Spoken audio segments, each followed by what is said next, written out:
Le quiero recordar que hoy nos acompaña en nuestro programa el doctor Ricardo Castañón y que también nuestras redes sociales están a su disposición. Siempre tomamos en cuenta sus opiniones y lo que usted quiera aportar a este programa y las vamos publicando durante la transmisión de este programa.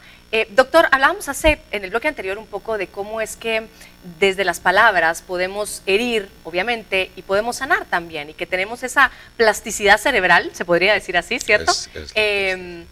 Que nos permite ir modificando eso que no nos gusta para enfocarnos a algo que nos lleve a un mejor equilibrio.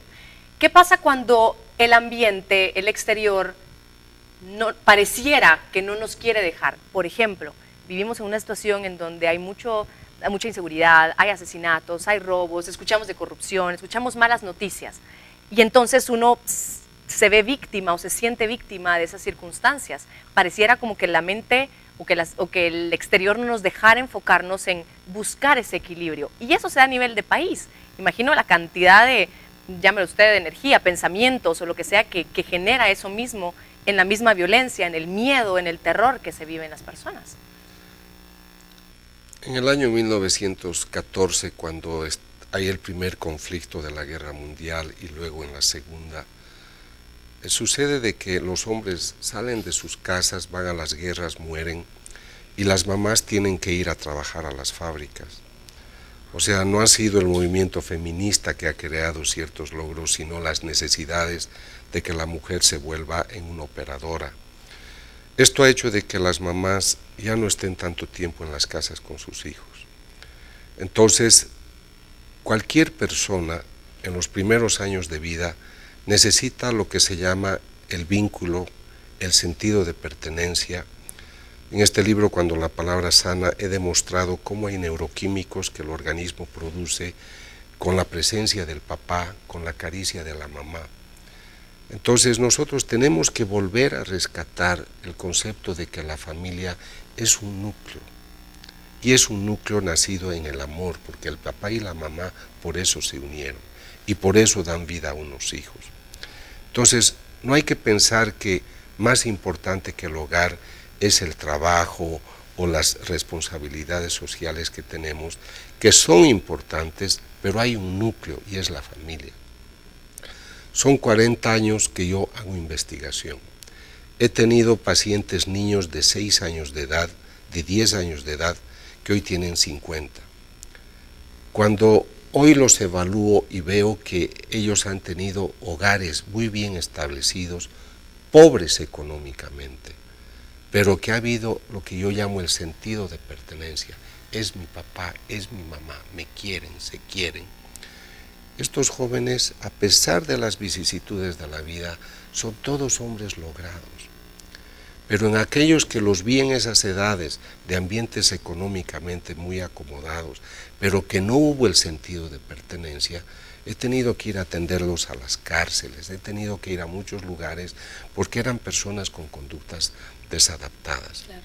Entonces la sociedad puede ser un entorno que nos traiga problemas, pero si usted ha formado gente sólida, con huellas sólidas, son muy fuertes.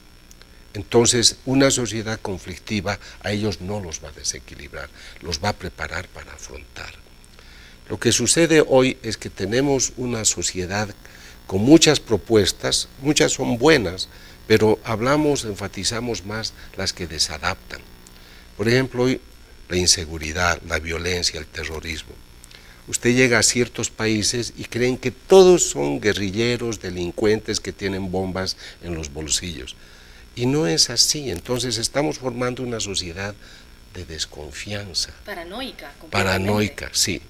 Yo he escrito un artículo que se intitula El desfile de la indignidad, porque he estado en aeropuertos donde he visto que a ancianos los han maltratado tanto porque tenían terror de que ellos tengan alguna cosa dentro de su cuerpo, pero yo he visto hombres enfermarse porque querían quitarles un cinturón y el anciano tenía $20 escondidos en su cinturón, pero le ha dado un infarto al corazón, asustado por el modo.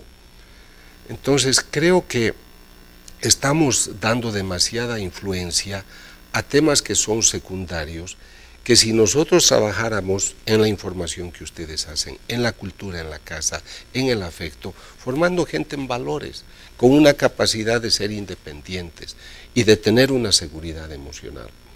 Miren, mis estudios, pero coinciden otros científicos en lo mismo. Puedo ser inteligente o no, puedo ser fuerte o débil y voy a sobrevivir. Pero si mi equilibrio emocional no funciona, yo voy a ser infeliz y voy a ser infeliz a otras personas. He hecho un estudio de 56 asesinos en serie norteamericanos que habían matado más de 30 personas. 8 de ellos devoraron partes de sus víctimas. Pero yo quise saber qué es lo que tenían, qué les pasó. Tenían 2 cosas comunes todos, los 56. Nunca hubo una mamá que les diera un beso. Y cuando fueron a la escuela, nunca hubo un amigo, un compañero, un maestro que se interesara por ellos. Eso se llama deprivación. Entonces, si nosotros empezamos a interesarnos por cumplir nuestras funciones, soy estudiante, me gusta mi escuela, voy a trabajar, tengo 4 hijos, los quiero a mis hijos, yo los he hecho. No estamos pidiendo nada extraordinario, estamos pidiendo que el humano rescate lo mejor de su naturaleza humana y así, a pesar del conflicto externo, va a tener todas las condiciones para afrontar los desafíos. Y ese es un gran reto, porque lo que más nos cuesta a los adultos, que ya somos adultos, es vernos al espejo y ver todas esas carencias, esos dolores, esos asuntos no resueltos en nuestras propias vidas que hoy nos hacen actuar hacia afuera y no hacia adentro, recuperándonos a nosotros mismos. Doctor, el tiempo es tan corto aquí que tengo que saltar así abruptamente de un tema a otro porque si no, no nos va a dar tiempo, porque me gustaría enfocarnos un poco a lo que usted últimamente ha estado investigando, estos milagros eucarísticos, como ya nos comentó un poquito de ese cambio que usted tuvo en su propia vida de basarse y de ser y de tener una mente casi puramente científica a poder entender y visualizar e investigar estos milagros.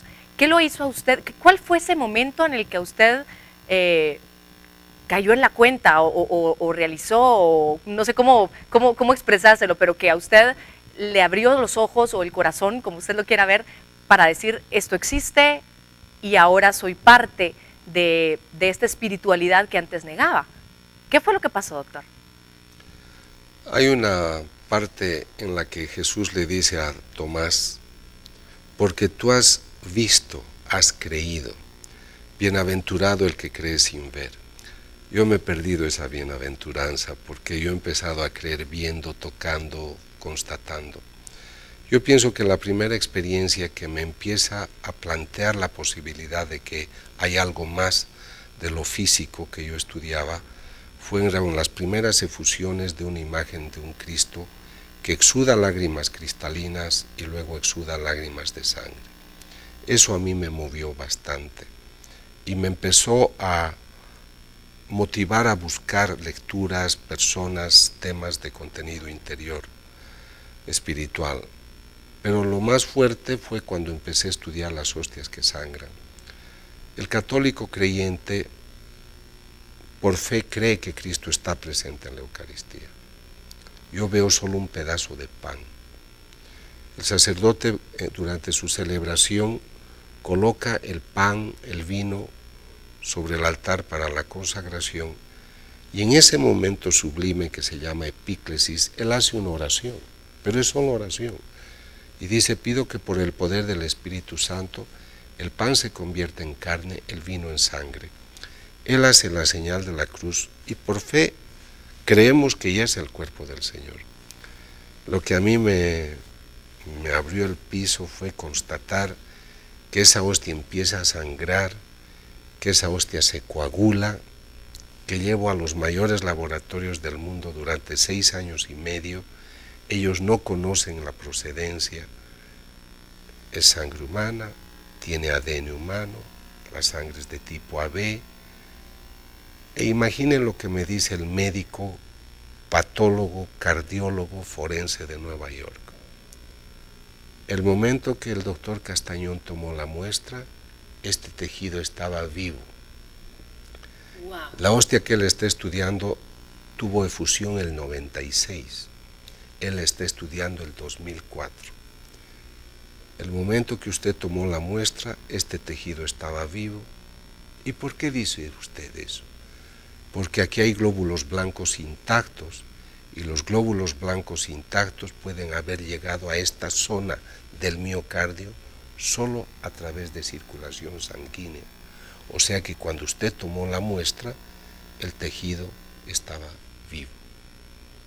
El paciente, además, él habla de mi paciente, su paciente, por lo que yo veo acá, porque él está viendo por el microscopio, claro, tiene lesiones, le ha faltado oxigenación, seguramente por el golpe que le han dado a la altura del pecho, provocándole un infarto al miocardio.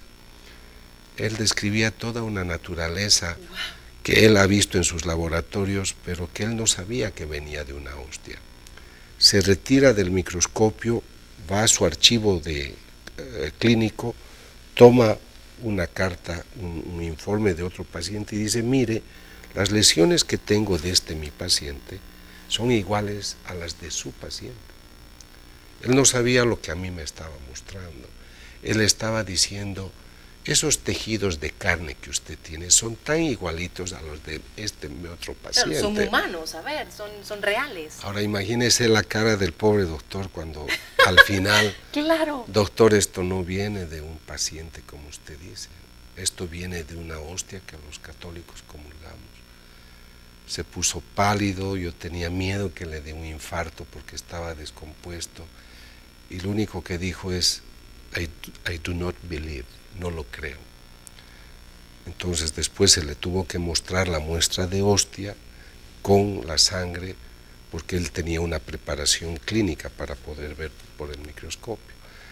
Entonces yo creo que estas son evidencias demasiado extraordinarias. Yo no le digo a su audiencia que mañana se vuelvan católicos, les estoy diciendo de que esa es la prueba de que la naturaleza espiritual se manifiesta, porque en la nueva hostia que he estudiado en México, en la que ocurre lo mismo, hay una efusión de sangre, el tejido también es del corazón, pero el médico que está observando dice, en este momento los glóbulos blancos, los macrófagos, están fagocitando lípidos, están interactuando en el tejido, se comportan como si estuvieran en el propio organismo, wow, pero esa hostia la estaban estudiando el 2011, 2012, pero había sangrado el 2006. Y ese tejido se estaba comportando en un proceso de reparación, de sanación, como si estuviera en el propio organismo.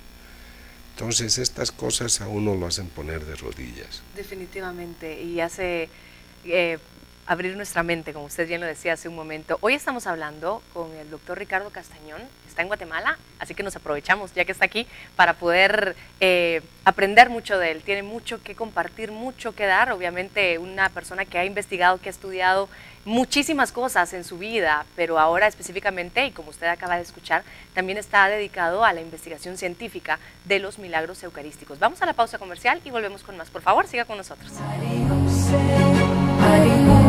Al volver, yo creo que el hombre es cuerpo, es alma espiritual, su cuerpo tiene tantos requisitos, su espíritu igual, que le demos lugar a cada una de esas formas.